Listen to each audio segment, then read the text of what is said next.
Turn this TV down. Hey y'all, it's me back with another video.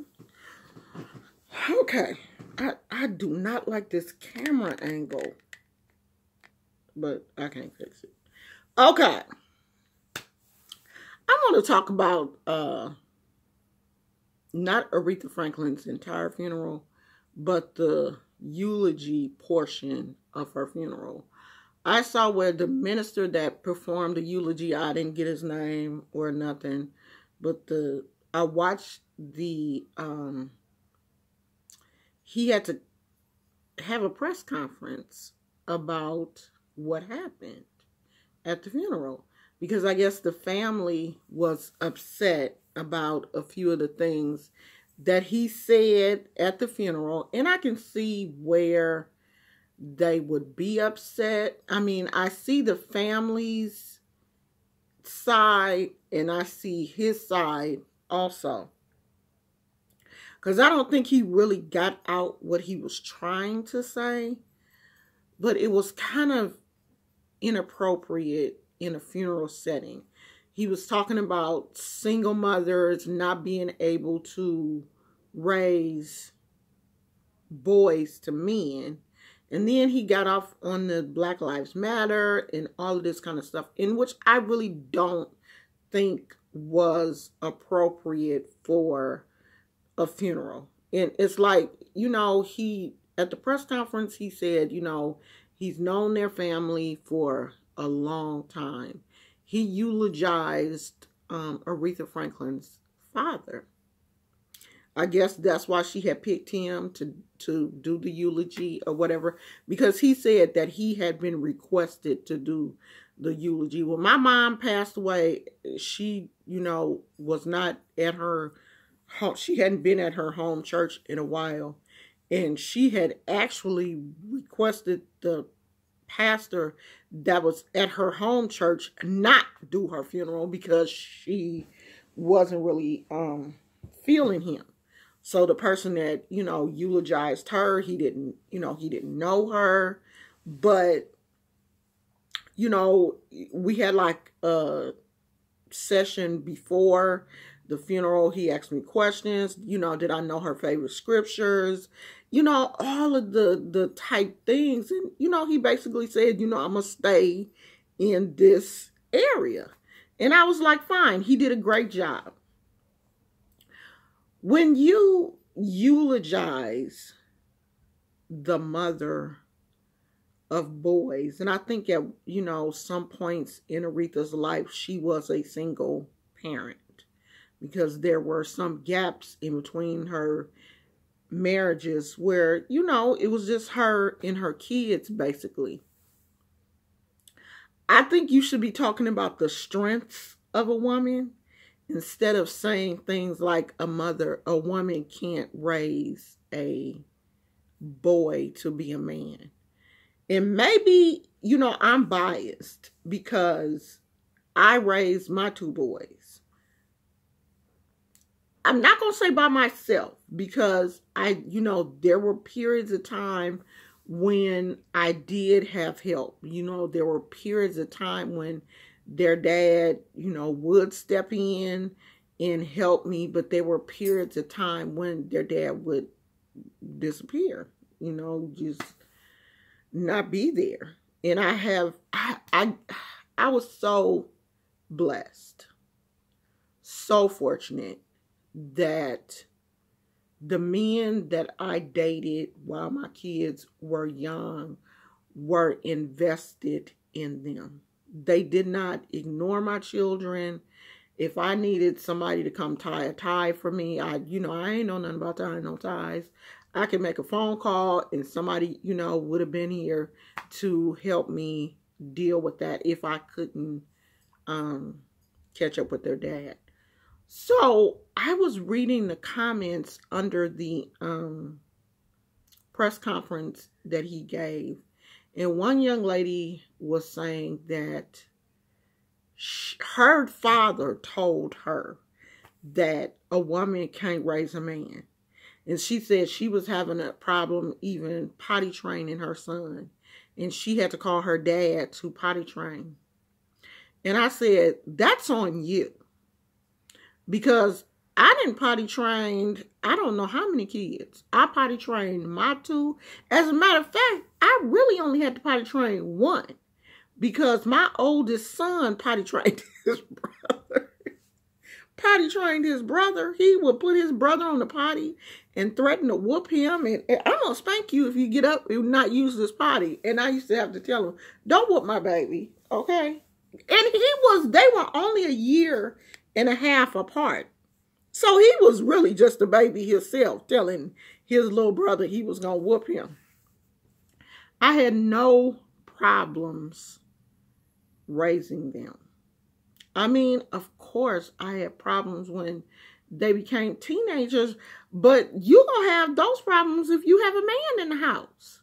Boys are just going to be boys. Boys with a single mama or with a dad in the house, they're still going to, when they go through that teenage phase and them hormones start raging and stuff, they not listening to nobody. That's when they challenge their dad if it's a dad in the house.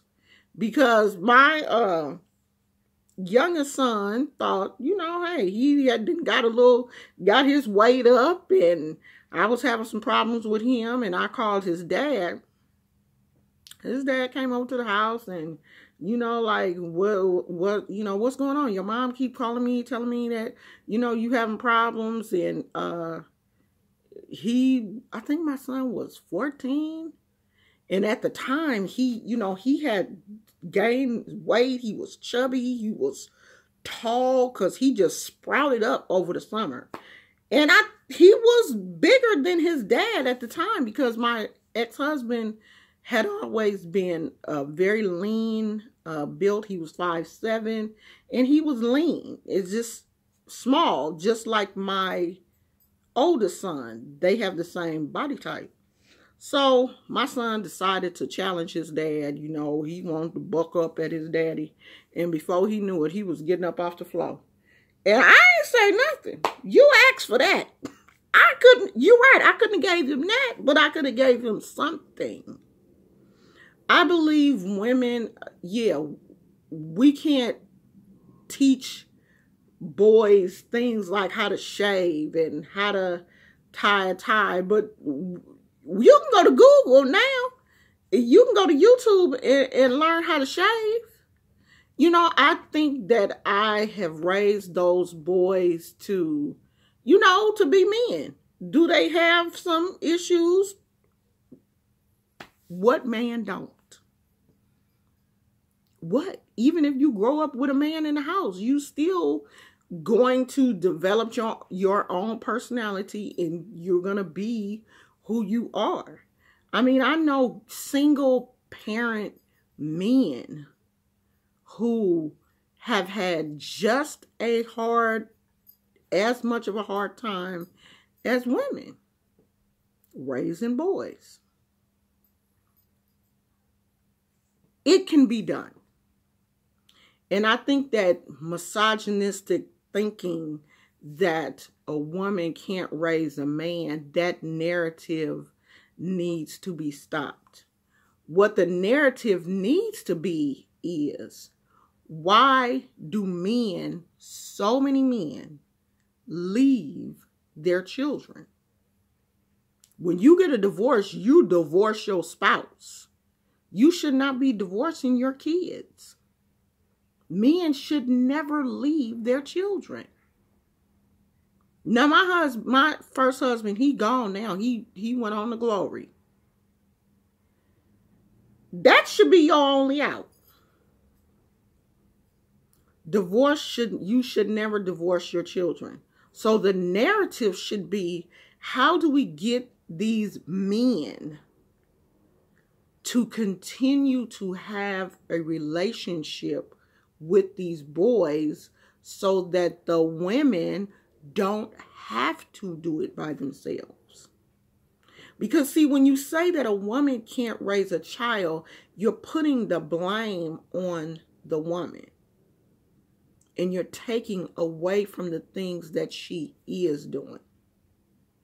I'm telling you, being a single mother was difficult. It was not in my plan. It wasn't my plan to just be out here having babies and be by myself. Of course that wasn't my plan. But I got divorced.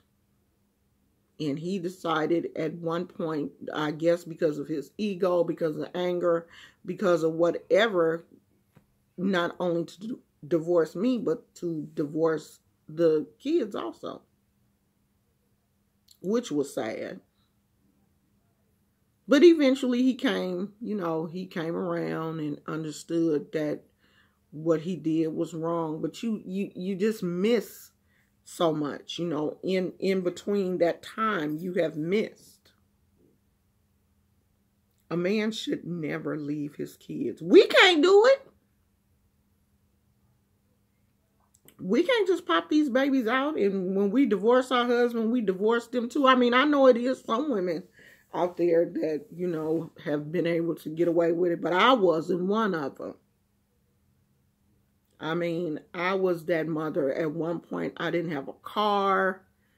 I would have to get up at 5 o'clock in the morning, get myself ready, get these 2 kids ready, pack their things for daycare, catch the one bus to the daycare.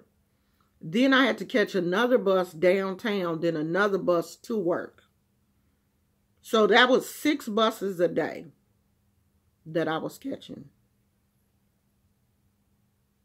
Because I had to make ends meet for those kids. And I had to do whatever, it was, I had to do it. Because I couldn't leave them. I hate when men put women down instead of, saying how much work it takes to be a single mother. What these women are going through.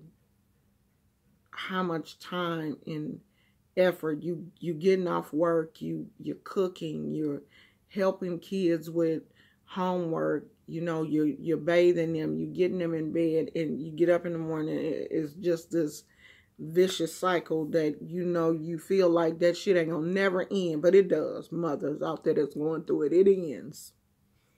Because I looked at my Facebook memories today, and it's been 3 years that I have been empty nested. My kids, my youngest son, he moved out first. And my oldest son has been gone for 3 years. And it feels good to not have to take care of nobody but me. My husband is pretty self-sufficient. It's not like I really have to take care of him. I take care of Gizmo, but Gizmo ain't really no problem. He goes to the bathroom, I feed him and, give him his little water, and he got his little toys. He take care of himself. I don't have to do too much. It feels good to be able to sleep until you want to get out the bed. You ain't got to get up and fix no breakfast for nobody. You don't have to take anybody anywhere. It feels good. But you single mothers out there, hold on, because your day coming. Trust me. Trust me, your day coming, child. Y'all hold on. Y'all single mothers, I applaud you. Because I know the struggle. And I know it's not easy. It is not easy at all. And I had a child that was special needs. He had ADD. I was getting phone calls from the school. And, oh, Lord, trying to find him a therapist that worked within my schedule. Taking him to therapy. Taking him to this activity. Taking him to that activity. You got baseball, you got football, you got karate. My kids have been through all of that. Do you hear me? And for somebody to stand up and say that a woman can't raise a man, that's a slap in the face for any single mother. And I just feel like that was her funeral was not the appropriate time to go into that. I understand his message. Don't get me wrong. I understand what he was trying to say, but I just don't think it was appropriate. And I really believe that that narrative needs to be flipped on these men. Y'all need to take responsibility. We ain't out here getting pregnant by ourselves. We ain't making these babies alone, but we raising them alone. Because some of y'all are too lazy, trifling to do what you're supposed to do. You don't have to live with a woman and help her take care of them kids. You get up off your ass sometime in the morning and say, hey, I'm about to come by and pick them kids up and take them to school. Do you know how that would make a woman feel? That's one less thing I got to do. I can just go to work knowing that they going to school. I don't have to trip off of them. Y'all men, y'all got to do better.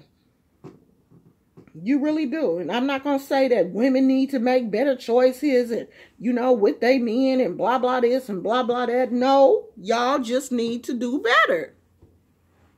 Stop blaming women for everything. Shit. Some of that is on y'all. You lazy asses. Let me go. I'm getting mad. All right, Gizmo, you want to say hi? Come here. Come on.